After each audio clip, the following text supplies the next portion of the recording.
You too. Ready?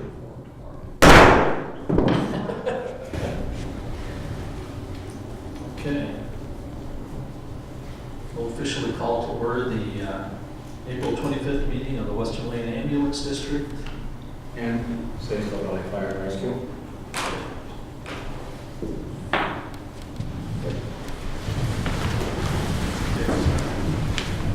Well, please stand and join in the Pledge of Allegiance. I pledge allegiance to the flag of the United States of America and to the republic for which it stands, one nation, under God, indivisible, with liberty and justice for all.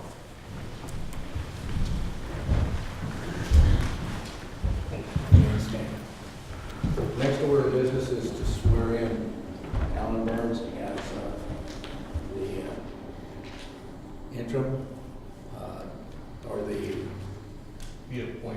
being appointed, that's right.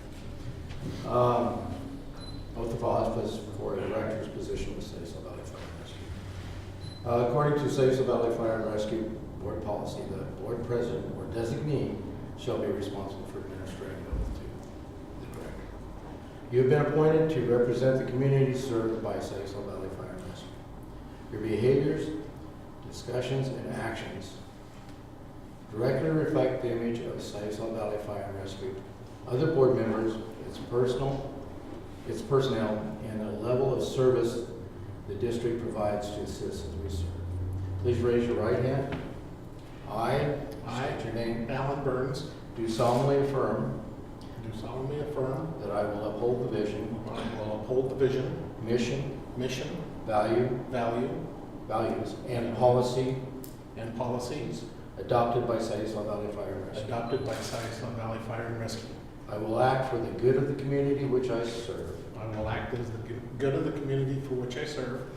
I will endeavor for the provisions of life, property, and safety, or life and property. Okay. You lost me there, John. I will endeavor I will endeavor for the provision. preservation of life and property.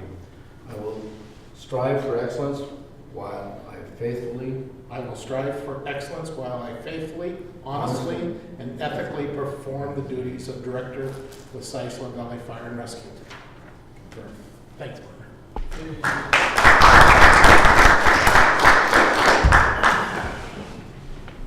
All right. And can we have a roll call, please, for both districts? Western Lane, we'll start with Director Russell. Here. Director Childs. Director Farnsworth. Director Webb. Here. And Director Yesney. Here. Director Hickson. Director Phillips. here, Director Green. Director Carnahan. present. Director Burns. Yep.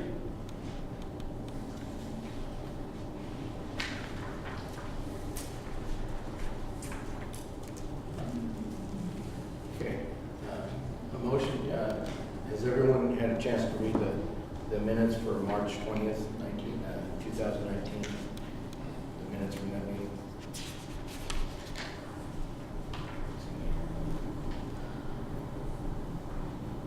Have you had a chance? We have a motion. I'll make a motion. We have a motion. Second. A second to approve the minutes from the March 20th, 2019 meeting. All in favor, say aye. Aye. So moved. Okay, for Western Lane, we are to approve the minutes of the regular meeting of March 20th, 2019. And if everybody had a chance to read the minutes. I'll make a motion to approve the minutes as presented. And I'll second. First and second, any corrections or discussion? Hearing none, roll call vote. Director Russell. Yes. Director Childs. Yes. Director Farnsworth. Director Webb. Yes. Director Yesney. Yes. Okay. The next item on the agenda is, this is the opportunity for the public to speak to the board of directors on any item not on the agenda. The maximum time for public comment will be 30 minutes and 3 minutes will be allotted for each speaker. Do we have anyone who would like to address the boards?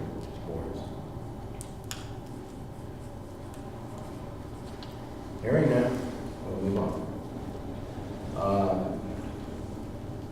Next item is ratification of bills.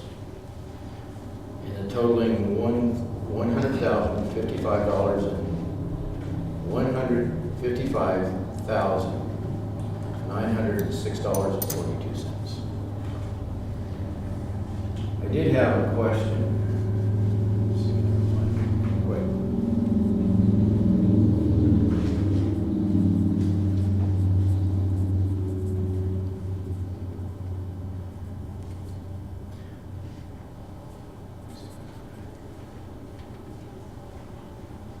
Under the checks, I noticed that there were two checks.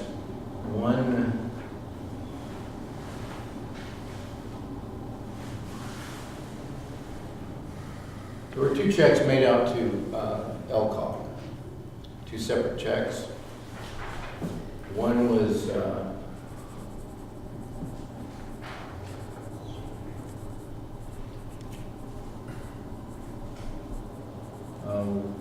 for $4,173. Check number looks like 26,894. And then there was another one that I saw in here. I can respond to that because LCOG got behind on their invoices. And we received February and March in the same month.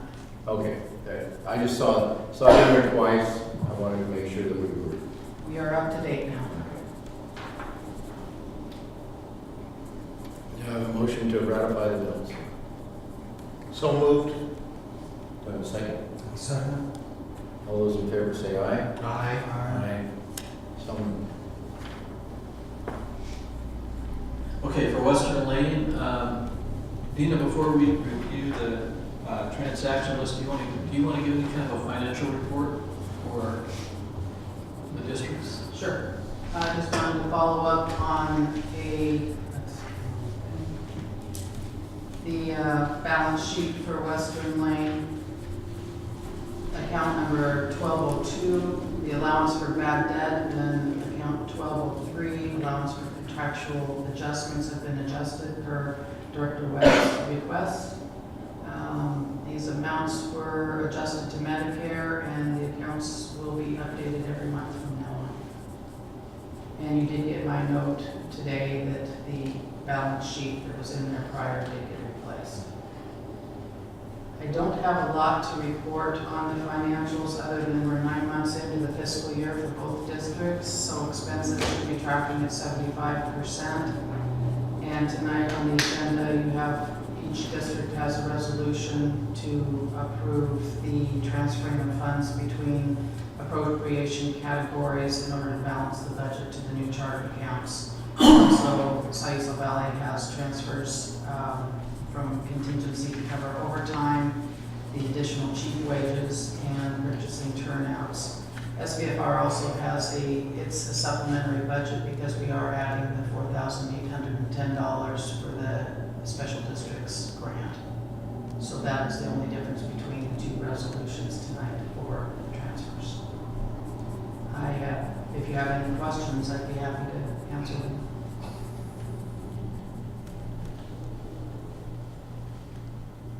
I will talk more about the resolutions when those come up on the agenda. Dina, could you, for my sake again, I can't remember why the clearing account 2995, I can't remember. So how that works is that when I get the payroll and I put the journal entry into the month of March, because the pay period was the month of March, the pay date is actually April 5th. So the dollar amount does not hit the bank until the April 5th. So I put the amount for payroll into the clearing account to hold it there until it clears the bank. Okay. And then on the 5th, then it transfers back out. So when you put it in the clearing account, that records the payroll expense as well? Then? Yes. Okay. Yes. It's almost like an accrual, but it's a cash transfer. Yes. Okay. Good. Thank you.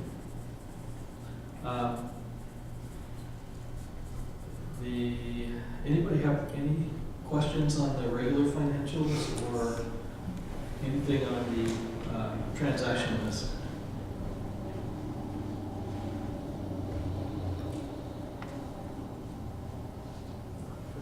I have to ask on the MasterCard, what is Iron Duck? Iron Duck. So there's a payment for $930.78 on the MasterCard. PayPal Iron, it says Iron Duck. I was just curious what that was. I don't have, Holly, do you remember offhand what that is? Okay, I don't have every single I transaction. think Derek did it, it seemed like there's two of them there. It might be like a flagpole or. Okay, is that a vendor or a supplier? Is that? It is a vendor that we went to, and I don't recall exactly what it was used for as well with all the transactions we do over the month. We can get it to you.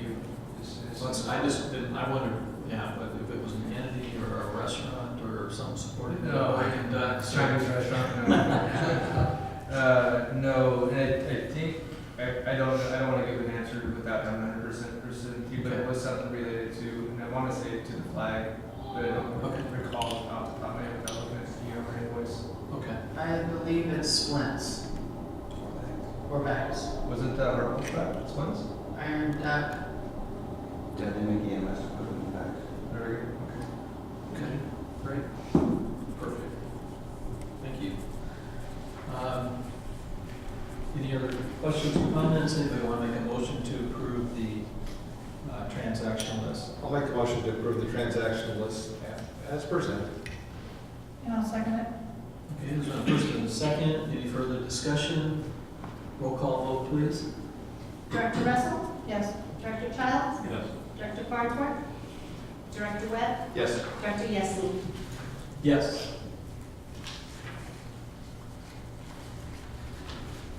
Okay, we're gonna move on to review the status of Western Lane Fire and EMS Authority. And Chief, are you gonna take that on? I can take that on. Great.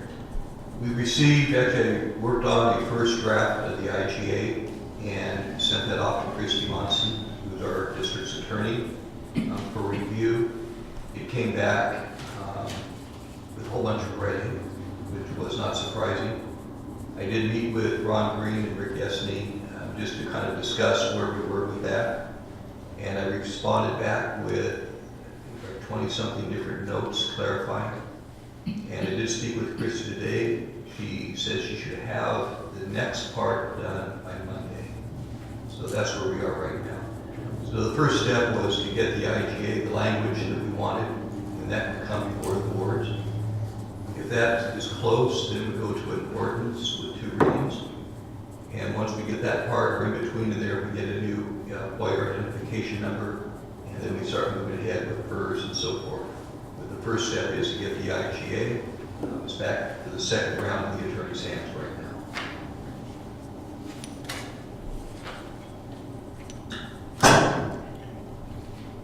Okay, this is open for both districts, so any discussion, comments, questions? It sounds like it's in the attorney's office at this point. Do you have any questions? Doesn't appear to be. Okay. Do you have any questions? Okay. And we move on to Chief's report. You have the chief's report in front of you. The first part is going to be ongoing is the chief director recruitment, and chief shift is due to start here on Monday, May 6th. My plans are to remain for the week of the 6th through the 11th for the purposes of one, continuing with work on the budget, continue to work on the third end of the IGA, and then complete other miscellaneous projects and assist him as he transitions to both districts. And just to let you know, I'll be out of town. My RV space is up on May 1, so I have to be in Bend that weekend, so I'll be out on Wednesday, Thursday, Friday, and be back bright and cheery on Monday morning. The other is the budget. We've been holding budget workshops as we prepare for the first budget committee meeting starting on May 9th. With regards to Western Lane budget, Dean has been working with Kathy. They've been going back and forth, trying to get a good solid foundation That comes from a lot of the questions that were asked in the previous workshop. I think we're really, really close to having that. So we want to have a solid budget with, be within the projected revenues. In regards to the Saginaw Valley budget, we've been working with that. We had a workshop again last night, and it'll be my recommendation that the Budget Committee and Board seriously consider returning the authorized tax rate of $1.54 per thousand. We did last night presented a projected worksheet of why the funds were actually needed. We're looking at very low reserves right now for apparatus replacement. We have several for fire engines, water tenders at or near over the 25-year mark. And very low reserves for facility repairs and needed capital. Nothing budgeted right now for contingency. We need to get our ending fund balances back up. I know the community has enjoyed the lower tax rate for several years, but it would be my recommendation to go back to the authorized tax rate, what we were originally taxing. On April 13th, we held the joint Western Lane and Saginaw Valley Awards banquet as a one-team event, and from what we can tell, we had over 100 people in attendance at that. It was very, very well attended. Because it was an awards and recognition event, I'll go really quickly on what the awards and recognitions were. First was the Chief's Appreciation, and that was for the spouses and those who support us in doing what we do. Then to the administrative staff for all the behind-the-scenes work and keeping the business operating efficiently and meeting up with the other challenges. I made comments at the awards banquet all the way from the assessment center where they stepped up, it was all hands event, and getting that coordinated, to actually the awards banquet, being intimately involved in getting that up and running, and all the other miscellaneous items that come up every day. My recognition was to the community support team members that serve both Western Lane and Saginaw Valley Fire, providing a valuable service to both agencies. And they got an actual award, I guess more like a guest plaque type. Our training officer for the fire district did his recognition to Kyle Roscoe. And then the operations chief for fire district, his recognition went to Shannon Curry. And then the Western Lane operations chief recognition went to Rob Chance. And then the Western Lane part-time employee of the year to John Harder. And going back to the fire district, to the recruit firefighter of the year was Ruben Barrow. And we had a tie for the officers of the year for the fire district to Liz Ichabello. I know I'm going to misprint. Ichabello, thank you. You could have turned the microphone on. And Tony Miller. Paramedic of the year was Doug Emery. And firefighter of the year for the fire district was Blair Campbell.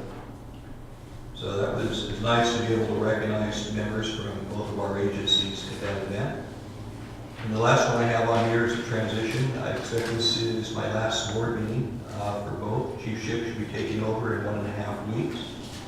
I do want to express my appreciation for having the opportunity to work with both districts and the privilege to work with the staff and volunteers to make up these two organizations. The community is in really good hands with the management and the staff that we have. And want to express my thanks to both the division chiefs, Dickerson and House. They're the ones that kept the wheels rolling, making sure the fire engines, the rescues were rolling out, the medic units were rolling out, the training is occurring, and so forth.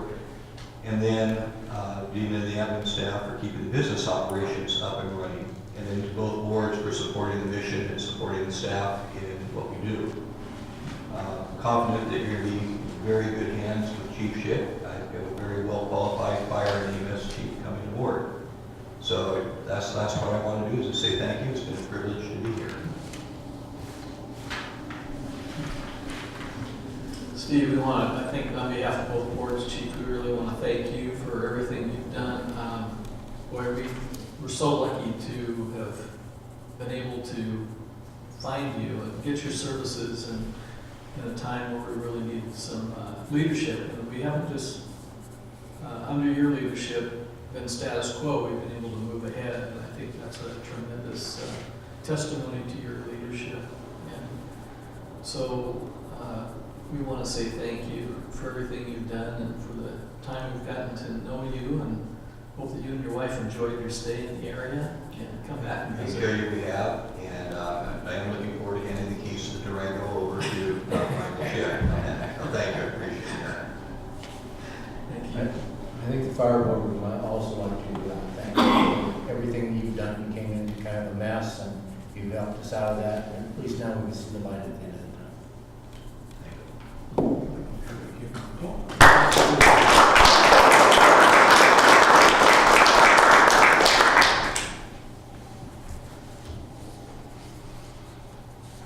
Operations Chief's report. Thank you. Normal call levels, we're at 58 for last month. That puts us at 148 for the year. It's an expected increase in calls. Fire property loss is listed at 0 per our reporting at this time. I do believe that's a bit skewed. We did have some small loss, but it was for a chimney fire and some internal things. We switched from a calling all cars to more of a box alarm. So we're seeing a better response on that. Multi-company, we're getting 12. That's where we're using all the units. And our EMS and service calls, we're down to 6 personnel, so dropping our numbers around. That's been intentional. Our average call on those multi-calls last year at this time was 9. This year is 12. And our response times are looking right up to par where they should be. The percentages, as I said, are holding pretty steady, right where we figured they would be. We were a little lower on fire than we were the past 2 years that we're running things on, and we're lower on the weather and disaster, which is good. We are looking forward to another dry wetland season, and it's not pretty.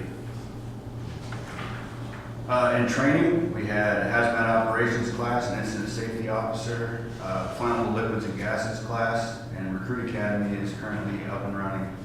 We sent 2 members of the fire district and 1 of Western Lane to the Officer 1 class, and they're certifying as we speak. And many of the 3 of the entry-level firefighters are firefighter 1, and currently we have 3 more that are getting put in. So we're moving a lot of those people with the black helmets into yellow helmets quickly.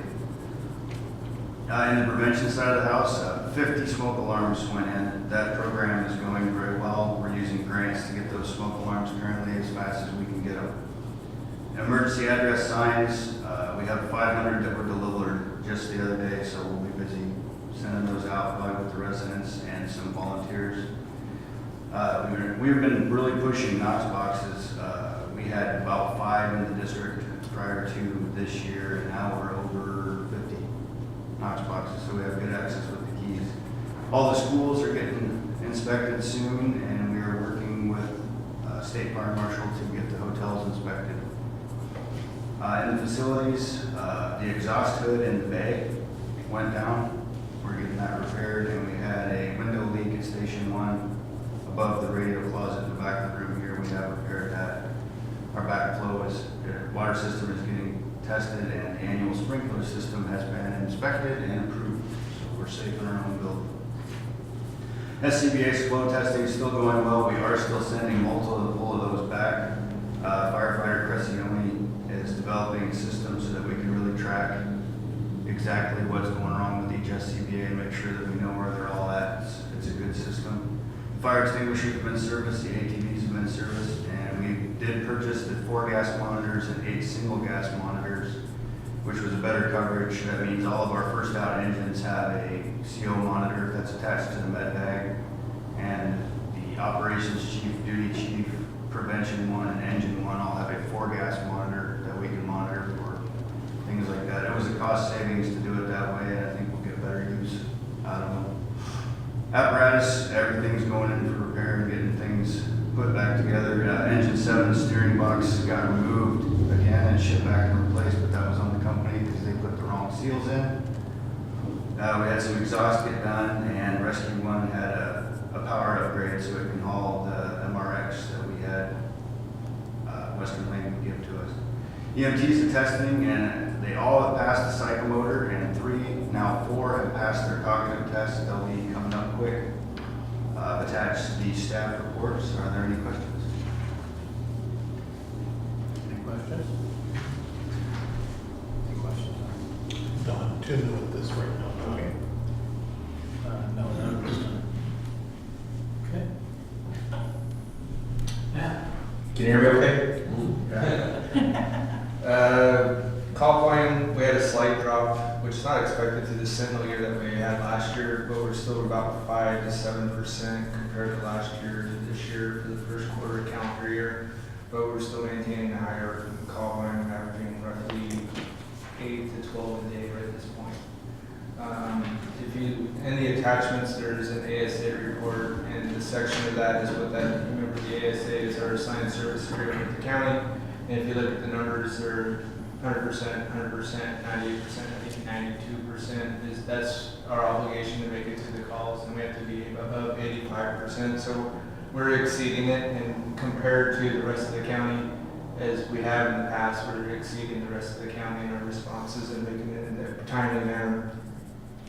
Mobile integrated healthcare, Wendy's completely on board with Peace Health Epic system now, and it's already starting to show positive results. It was interesting with this transition that when we hired Wendy, I was thinking it would be a significant call drop, but however, there was only 2 visits that compared to last year. The numbers were 98 last year, or 92 last year and 90 this year. So she was actually still picking up quite a bit of workload, even though we're dealing with the software problems. The training report is in there. I do want to recognize that Doug and Ben successfully passed their CCP class and their FPC certification testing. And they've actually wrote really nice letters to the board as a thank you for the dedication and time and money spent to help them with their training. Vehicle report and fleet maintenance, all apparatus are running really good, no problems to report. And attached is also the CST report. I asked that we include that because they've been really instrumental on releasing us on scene times for really bad scenes that are prolonged without county support. Other than that, if you have any questions. Backing up to the ASA report before you're going back, are there any areas, geographic areas of concern that we may need to deploy more resources towards in the future? Do you see anything? Well, in the future, I can see the deployment of having a medic unit more in this area, especially when a lot of the growth that I'm hearing from the fire prevention is in that direction. To the north? Yeah. Okay. Cannery Station, which was just approved, they'll be breaking ground, and that's going to seem like be a pretty big development, almost where we should have a medic unit there that could require a lot of our services. And I would say that in time we'll have a transition completely to medic unit staff up in this area.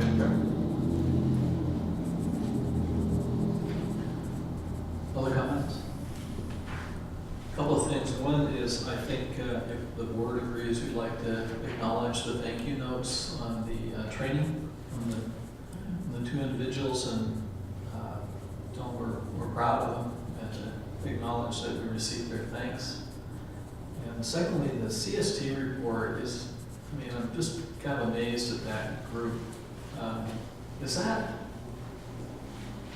Is having a team like that normal for something like a district our size or volumes our size? Or I see Newport wants to take a look at same type of service, or is it pretty standard? And You guys can chime in too, but a lot of what's standard is you have a chaplaincy program with fire agencies where we went as, instead of putting the burden on one person to be on call, we looked at having it spread through multiple people, whereas Lori does a wonderful job leading it, and she is part-time with both districts.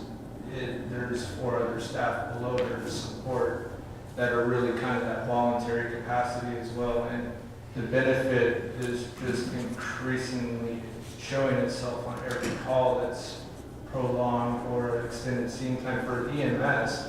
On the fire side, Dickerson can add to that, but I see the value of them relieving us sooner when we're available for more emergency responses. I think one of the big things, especially on the EMS side, is there's someone who's deceased in their home, and we have to wait for law enforcement, and it's outside of the city. Instead of tying up the medic unit until the county can get there, we can leave one of the CST individuals there. So that does free up medic units as we get additional calls, as well as on the fire side, someone to work with the homeowner, whoever's suffering that loss, the hours that were there, and other than having CST, we'd have to put a firefighter or something with that person or the family. Additionally, the CST is kind of spearheaded our peer support groups and helped out a lot. And in seeing the reports from people that are reaching out and using employee assistance for whatever reason, be it from marriage counseling all the way to dog insurance, they're doing a great job of getting out what we have available to them and using those resources and getting them available to our people so that we're taking care of our people, which is really important to me. And I know Lori and the CSTs are always checking in on everybody, and I appreciate that. That's great.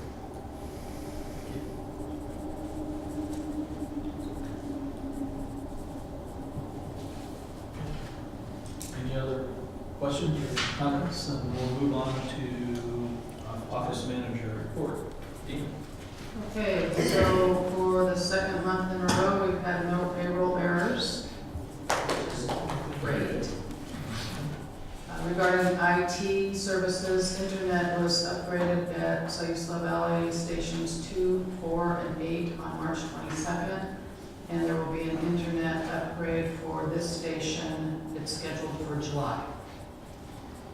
Most of my time's been working on the budget. I've been working with Chiefs Dickerson and House to input their numbers. We've got the budget format now matches the new chart of accounts. And the next budget workshop for Western Lane will be Monday night. And later on the agenda, we have a topic to discuss when the budget committee meetings are, as well as we will need to reschedule the second Western Lane budget committee meeting because that accidentally fell on a Monday. Chief Dickerson and I have also been working on getting the SVFR grant up to date. We do have a reimbursement in for past wages and benefits for $67,000 for Sayusla Valley, and we have another reimbursement on standby. As soon as that gets as soon as this one gets reimbursed, we will have the other one. I believe it was right around 70,000 for gear, exams, and physicals. So that will get us completely up to date, and hopefully those reimbursements will be received before the end of the fiscal year. That is all I have on my report. Oh, I did want to mention that I've been working with staff to improve our human resources processes and procedures. That's just kind of an ongoing task to try to improve our communication with both district staffs. If there's ever a change that needs to be made with a benefit, or someone gets married, or someone has a child, has a baby, there's beneficiary changes, there's all kinds of information that needs to be updated. And so we are trying to fine tune that process so none of these things slip through the cracks, and I think we're getting a pretty good handle on those things. That's all I have. Any questions? Dina, do we have anything in processes for when a new board member comes on? For when the new board member comes on? To help them with the transition other than going to the process for Right. STAO? Yes, so I've seen copies of binders that were put together, and I was going to get with Director Burns to find out what is most important to you. I mean, I could photocopy and make a binder of all kinds of ORSs and board policies and strategic business plans, but maybe you and I can touch base after the meeting and find out what's most important to you at this point in time, or if you have any of that information. That's something that I've seen in the files, but it also does create a very thick binder of some things that are important, as well as some things that may be secondary. So I would like to fine tune that process as well. It's on my list of things to do, and hopefully I will have that done. Well, I will have that done by July 1 is my goal, but I will get together with Director Burns to make sure he has everything he needs.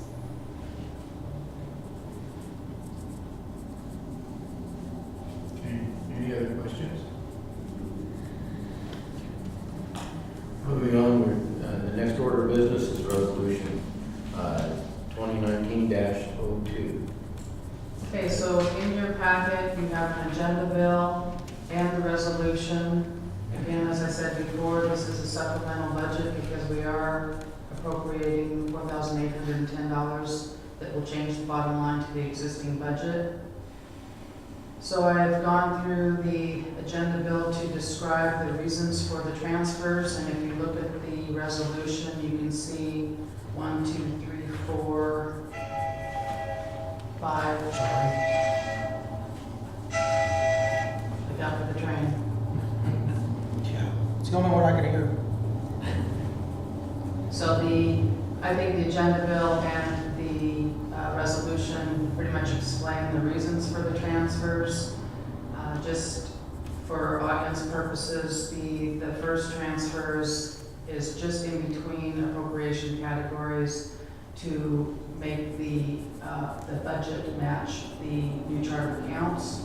So there is transfers of $25,388 going between personnel services, materials and services, and capital outlay. The second transfer is out of contingency into personnel services. There was a miscalculation in budgeting contracted overtime for operations, so this transfer is needed to, so the district does not exceed appropriations at the end of the fiscal year. There's also a contingency transfer for $12,500 to take care of the overlap in wages and benefits for outgoing Chief Langford, incoming interim Chief Abel, and then the new Chief Schick, just because there was vacation payout for Chief Langford and a little bit, 1 month of overlapping wages and health benefits. The next one is there was an addition error when I did last year's budget in capital outlay. There was a formula error in the budget. It did not include the intended expense for turnouts in the amount of $16,000. So I am asking to transfer out of contingency $16,000 to purchase the turnouts which are needed.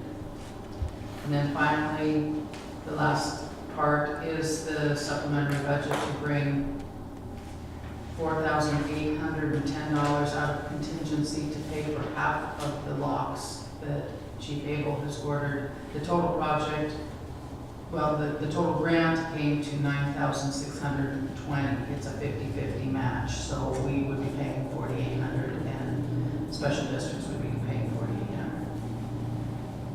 $4,800. Are there any questions? Questions?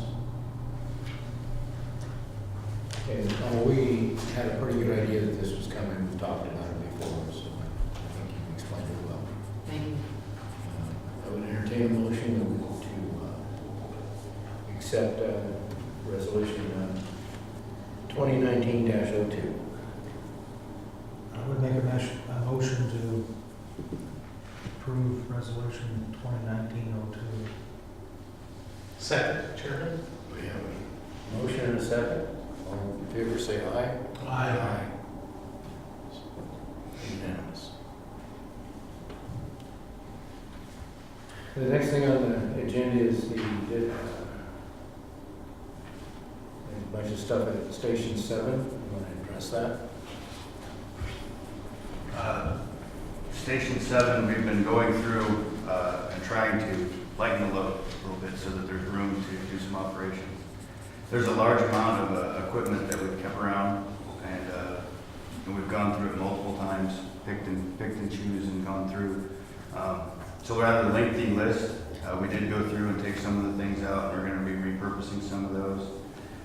But in going through them, even like as a lot, it'd be hard to get very much money out of them. I'd like to try and unload that in a way that is possible. We're going to reach out to some of the other departments, if that was approved by the board, see if they wanted those things. Things like the old 2216 PSI low pressure bottles, those just need to be discarded or destroyed.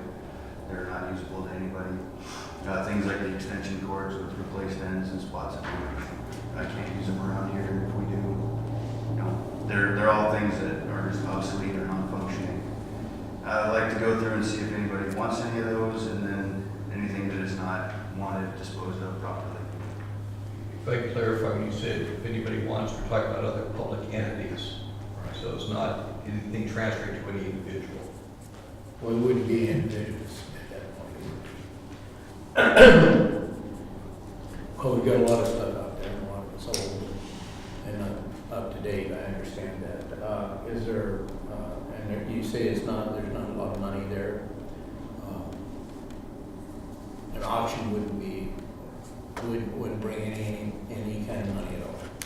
Well, I wouldn't say that wouldn't bring any kind of money, but when you look at the value of what you have and the time and the effort to try to auction, most of it, quite frankly, is junk. When you look at radar units that are obsolete, things of that nature, most of this, I'd be very suspicious if that stuff even worked. And it's a matter of really if another entity wanted it, come on in and have first pick. I don't know if it'd be worth to go through with some of the units and see if they actually work, get them all tested, and go through that expense. I think it's stuff that's been there for years. Is any of that borrowed? I know at one time that we had some detectors for radiation years ago. I can't tell you how many years. You remember those? Yeah, it's actually Florence Fire, right? Yeah. And the transition there. And, I'm sure that I thought those were borrowed. We didn't buy them. I think they were borrowed or something. I don't believe those are on the list. The Geiger counters are not on the list. They are actually still current and still usable. Wow. If we have to use Geiger counters, I can tell you right now, the first person to be using one will be me, and I will be going as soon as it goes off. So. Well, I know there's a lot of stuff out there. This list is the things that we truly thought are unusable and are taking up space that we could use for more important projects, like moving an engine to town. Okay, and I also see that you wrote up something that we would not be liable if another district wanted to. Correct. Whatever it was. Yeah, but as is where it is. If you take it, this is yours, it's not our fault. That, we've talked about that before, huh? What's the wish of the board? Yeah, make it go away. Sounds like, do you want to vote on that? I need a vote or just correction? Well, I just heard make it go away, go away, go away, so that was 3. All right. All right. Go away. That's correct.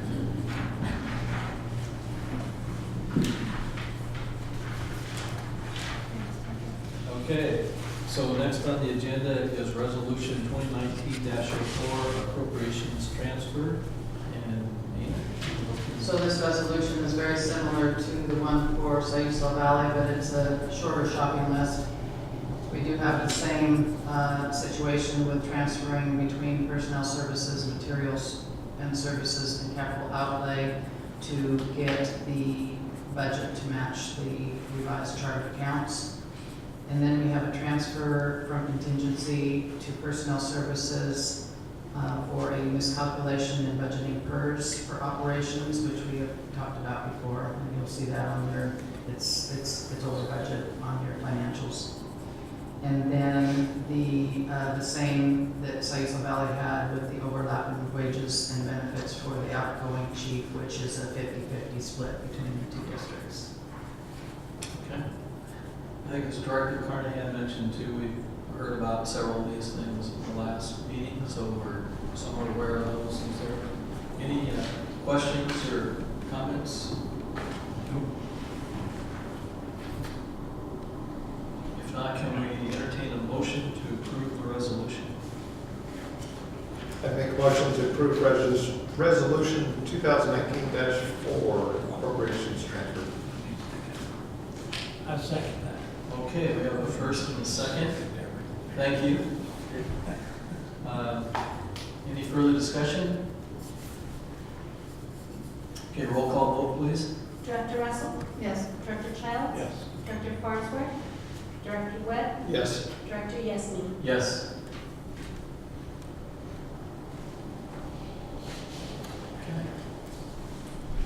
Okay.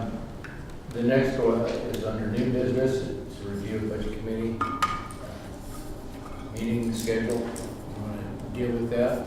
Sure, I'll just go ahead and, under future agenda business, at the end of the agenda, it does have listed the budget committee meeting dates. For Sayula Valley, the first budget committee meeting is Thursday, May 9th at 5:30 p.m. The second budget committee meeting is Wednesday, May 29th at 5:30 p.m. For Western Lane, the first budget committee meeting will be Monday, May 13th at 5:30 p.m. And the second budget committee meeting would be Monday, May 27th at 5:30 p.m. Well, that one's the one that needs to be, but we could wait until the first budget committee meeting to schedule that. Sure. That way the budget members also. Right. can agree. Right. So the other thing we wanted to mention was that when we looked at the calendar and we looked at the joint meetings being on the fourth Thursday of every month, it looked like we would be adopting the budget 3 or 4 days before the deadline, and we thought that might be in the event that there is public comment or there is more discussion between the boards on the budget.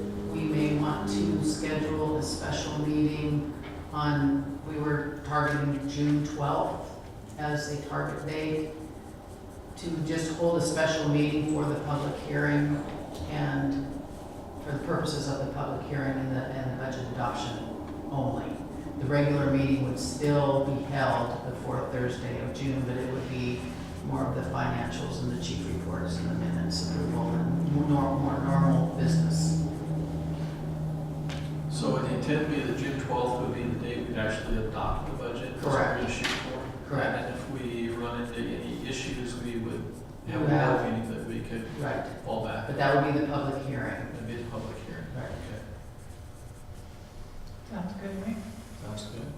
Dina, I missed the second May budget meeting.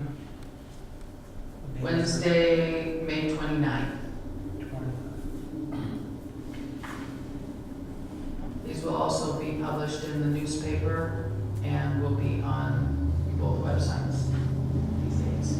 So does that still keep us legal if we're not publishing our second budget meeting? I will publish the second meeting when the time comes. Okay. So I'm. So that gives you the lead time. Right. Lead time.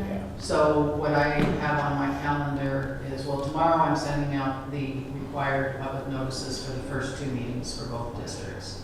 That should come out for Sayula Valley. It'll come out in the Sayula News May 1st, next Wednesday. And then the publication for the Western Lane will come out Saturday, May 4th in the Sayula News. So following the first budget committee meeting on May 9th for Sayula Valley, in the event there is a second meeting needed, then I would publish that. I would submit that published the following day. Because the meetings are 2 weeks apart, so that gives us time the following day for me to get that notice in time for it to be legal. So the meeting date on the 27th, we'll be changing that for, is it better or worse for you to have back-to-back budget meetings? I mean, could we move it to the 29th and have it before the SVFR meeting? Well, who's ever first will get a little bit more of my energy than I can probably say about Yeah, that was the question. That's taxing for her. Yeah. Okay. Normally, the second budget meeting would normally be pretty quick. It probably would be just following up on direction from the budget committee and the board for adjustments, so it is possible. The first meeting, I would say no, but the second meeting would probably be. Just look at the 30th, I would say. So move to Thursday the 30th? That work? Thursday the 30th? Yeah, is that board? Sound okay? Good with me. Try and shoot for that, and we'll see how we do. 5:30? Yes. One thing you may want to think about is the third entity budget. The budget committee for each of the 2 districts would be the budget committee for that third entity.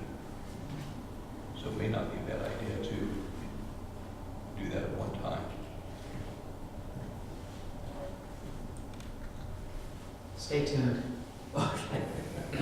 Sounds good. But we can schedule June 12th for that special meeting. Yes. I think so, yeah. Thank you. Anybody, no problems that we know of? Okay with me. Good. Sounds like that'll work. Okay, and at this point, we move into the director's comments, which is an opportunity for directors to comment on topics not on the agenda. Just a big personal thank you to Steve. Well done. Yes. Just want to say thanks, Steve and the staff, for the awards banquet, the murder mystery, and everything that went in. I know that was a lot of work. It was a lot of fun. It was great for everybody to get together, kind of like having one team. It was really good. So thanks for putting that on. I know it was a lot of work. And I Great costumes. I want to thank Steve for the change in attitude that happened when he walked in the door. I know it wasn't just him, but it's the whole team sitting up in front of us that helped with that change of attitude. And it was a nice, fresh air, piece of fresh air, and had a good time at the awards banquet. And we can get together and have fun. I'll second all of that. No, I'd just like to thank Steve also for his leadership and knowledge in this move in the right direction. And your ability to answer a direct question. We tried. I did have to explain to George Dunkel about the most adequate interim chief of the year award. He was a little worried about that. So can you explain it to us? I did never heard the explanation of it. The years ago, when I complimented staff, it was generally saying that that was adequate, actually as a true compliment. When I got here, the staff, the office staff, who's been just doing a fantastic job, had a quick meeting, and they all got coffee cups at my heart being adequate. I think you have in your window, I love being adequate. The training officers have their t-shirts that says practice makes adequate. So that's basically the genesis of the whole adequate part. So it actually really is a compliment. It was a greater compliment. You've been more than adequate, Steve. No, he's not. And Matt, I'm surprised you're still employed. I did get a t-shirt just this week that says the world's okayest chief. So, it's great to have staff with a sense of humor. It makes it kind of fun to work. That's great.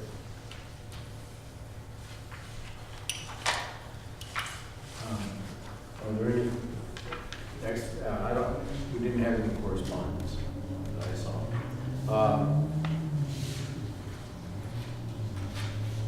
We've got the budget committee meetings, times are here. Yep. Anything else to bring up? Next meeting will be a joint meeting on Thursday, May 23rd, right? And that's the other announcement on there. And if it pleases everybody, To adjourn. we have a motion to adjourn. You ready? 1,